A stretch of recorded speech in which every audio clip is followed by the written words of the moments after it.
Justice League 65, Brian Michael Bendis, with Steve Pugh on art.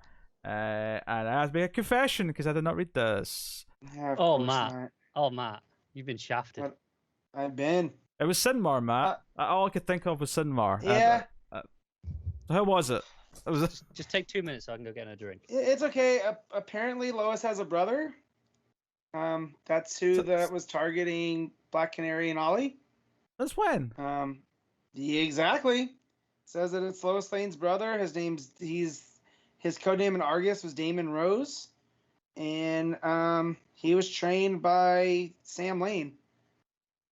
So yeah, that's a pretty big. And then they're talking it out. And he never actually says he's Sam Lane's. Hold on. Yes, Sam Lane trained me himself till the day he died at the hands of Leviathan. So this is all about bringing them down. I don't believe it, because I feel like that's a pretty big reveal just to happen in the beginning of a Justice League book.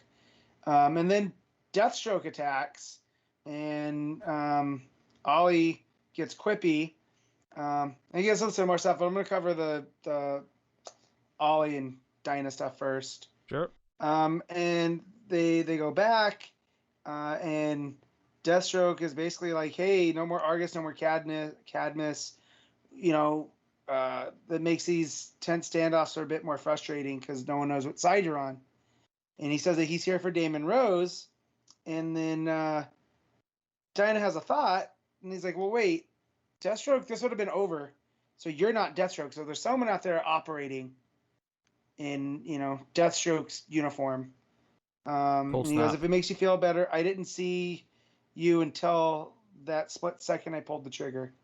So, and it goes off. Damon Rose hits the fake Deathstroke. Ollie hits his pistol with the arrow. And, everyone ends up on the ground as the Hall of Justice is under attack, which is the Sidmar stuff, to where basically Sidmar shows up and to fight Superman in the Justice League, and it's just not good. Like, I don't care about Sidmar. I don't, and this sucks, and I sound like a broken. I don't care about this version of the Justice League. I don't. Like, Black Adam's cool. I love Naomi. Individually, they're fine. I don't know what the mission statement of this book is. So, I can tell you. It's the Bendis book. It is. Yeah. I don't mean that. I don't mean that to be a negative thing. Not in the way of me coming from an anti-Bendis perspective. I mean, It's got Naomi. It's got Sigma. We know it's dealing with checkmate stuff. This is the central Bendis book to tie things together. We get the Wonder Twins at the Hall of Justice, and they do their Wonder Twin powers activate. And Jaina takes the form of Gorilla Grodd, which weird. Does she get the telepathic? I don't think so. Stuff? And Zan takes a form of a bucket of ocean water, which then they throw on Aquaman, and nothing comes from it to power him up. It's not like it's not like Aquaman's like, I need to get to the ocean. My powers are depleted. They just throw Zan in the form of a bucket of ocean water onto correct me Aquaman. if I'm wrong. That hasn't been how Aquaman's worked for like 15 years now. No, yeah, because he's half human and he can, he doesn't need the water. Yeah, I kind of love. I do kind of like the novelty of saltwater being to Aquaman what the sun is to Superman, where every so often. Well, that's what he says. Supercharged. So Hippolyta goes to, she wants to battle Sinmar to the death, of course, because she's the queen of the Amazons. And Hawkgirl's like, hell yes, I love that you're here. And then Aquaman's like, I've seen enough, hit me. And then Batman hits him with the Zan bucket. And Kendra, Hawkgirl's kind of like, okay. I don't understand what the point of this was. Sorry, coming from an outside perspective, listening to Matt's retelling, this book sounds stupid as shit. And you weren't even here for the Lois Lane who's got a brother part. Yeah, Lois Lane's got a brother now. Oh no, I did. I saw that. I saw that online. Oh yeah. Yeah, I knew that. Is his name Larry? Larry Lane? Maybe. No? Maybe. What was that? that is the sort of backstory insertion that Pete hates. Yes. Yeah. Yes. But here's the thing. I'm willing to bet that he says he's Lois Lane's brother in the way that he was Sam Lane's son, that he treated me like a son, you know, and he's trained me forever. Oh. And now he's the de facto Sam I've got a perfect name. Lewis Lane. Lewis Lane and Lois Lane. That's your brother sister comp. Yes. And no Lucy. parent will ever get confused between them. So Superman announces to Sidmar, "Surrender. Attacking me won't bring you peace." But Sidmar doesn't listen. So he's just of course not. Ever loving piss out of the I'm Justice shocked. League. Yeah. Which leads Naomi to take her parents down to the basement where they run into the Justice League Dark and Constantine, who looks like he's just been using the bathroom because he comes up and zips up his fly. Then Naomi goes into action where she distracted him, and it's just like they can't do anything to defeat this guy, and he blows up the Hall of Justice, and that's where it ends. So to be continued. Yeah, it's not. I'm losing patience. I'm committed because I'm buying it for Justice League Dark. But if I wasn't buying it for Justice League Dark, I'd drop it by now. I have switched to. I have made the definitive choice to just wait for the issues to go on DC Universe Infinite, which is obviously 6 months behind. And I will read my Justice League Dark 6 months behind. And now Ramvi has confirmed on Twitter that the plans, at least right now, it's been solicited, but the plans are to just collect Justice League Dark in its own trade, and I will just buy that. Yeah. It'll take longer because I assume they have to wait for twice as many issues to come out. Probably, but I will just buy that to show support. I'll still read it on Infinite. So, I'm gonna give Justice League a grade. Steve Pugh's art, it's good. It's nothing. I mean, it's Pugh. It's not gonna be bad, is it? No, it's good. His Sinmar's a little bit wonky. He's very lanky and very horror movie creature-esque versus alien-esque. But maybe that's the point of the story. Maybe that's a 5.5. I'm not digging it. Justice League Dark, though, gets very Ram V.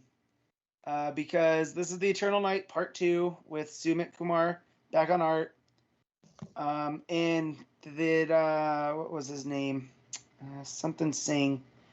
Batman and Alara the Night, Elnara, came across this dude that was plugged into all these computers. Come to find out that he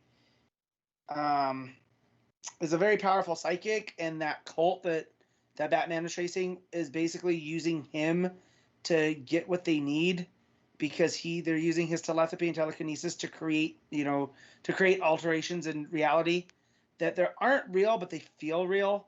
So they're using it as their whole thing. So Batman devises that Elnara, because that he reached out to her, that he can, through some Batman shenanigans, of course, because Batman can go basically into this guy's mind. So Batman hooks her up. She takes her night form and goes into this world where it looks like, like an early version of the Tower of Fate. It's like this big tower. Think Connor's things are off. But the tower from Game of Thrones. He doesn't want spoilers, Matt. That's the thing. The Tower of Joy, Connor, from Game of Thrones. You remember what that looked like? Yeah. Yeah, that's basically where this guy goes. That's all I needed you for. Oh, okay, cool. Yeah. No, yeah. So good, interesting architectural design, I guess. Yeah. So she goes there to find his true form, because the true form is what's gonna be able to pull him out of this fate. And it's him as a little boy. And she greets him, and that Merlin. This is all Merlin's doing to remove him from the board. That the Brothers of Ambrosius, which is that cult that Batman was following, they're basically a cult devoted to bringing Merlin back. So they might have more to do with the story than we thought. And that Ambrosius was Merlin's original name. So they're tied to that. That's where her story ends, and it cuts back to Atlantis, which I thought I thought Merlin had gone to an older Atlantis. This looks like modern day Atlantis, and he is attacking through like this dome with his big sea monster he pulled out of the library. Justice League Dark's there with Aquaman. Most of them have like some magic, air bubbles around their head, and it looks like it's a showdown with Merlin. And basically everything I dislike about Justice League, the opposite of Justice League Dark, occurs. Like, we get the story progressing. I get why all these characters are here. Even the appearance of Batman, which would normally annoy me, makes sense because they were in Gotham, and of course he'd be tracking a cult going through there. Him being able to hook into the psychic, whole network, well, a little bit too much, but Kumar's art, I've been a big fan of theirs since. I mean, was Man-Bat the first time? No, he did the Outsiders Future State. Ah, that's right. Which we all very much enjoyed the art of. Yeah. I really like him on These Savage Shores, which, Matt, you still need to read. It's on back order still. I'm this close to ordering it from Amazon. Yeah, this is a very Ram B issue, just with the whole psychic network and tying that into Merlin, and he's just like, it's just kind of what I was enjoying him doing on Justice League Dark before it went to the backup. He's telling these big stories, and he had folded Swamp Thing into this too, about ideas and the whole birth and genesis of magic, and still paying off what Tynan had set up with the Upside Down Man, because that what I'm hearing here, the conclusion of this issue is Ram V is a better storyteller than Bendis. Right now, in this book, yes. So I'm going to give Justice League Dark an 8. So overall, I guess the whole book, I'm bad at math, 6.5, I guess. I don't know. Yeah, 8.5, 5.5, is 14, that's 7. Let's go with that, yeah. We can live with that. Yeah, I don't want to give up on Bendis, and I pay for the book, so I might as well read what I pay for. It's made real hard. Really, really hard. Yeah, I don't feel regret for my choice. You shouldn't. And anything that you should. I said. To be fair, it is the first thing I read this week. So, and I got it out the way. So the odds, yeah, in like 2 weeks' time when there's another issue. Because I think it's double shipping now, right? It's double shipping for a few months. I think it goes back to single in like September, October, but right. So when there's another issue in 2 at most 3 weeks, are you going to read 2 issues of it? 2 issues of Sidmar. That's what if it happens to be a super quiet week, then maybe I'll succumb to the temptation, but I suspect it won't be that quiet.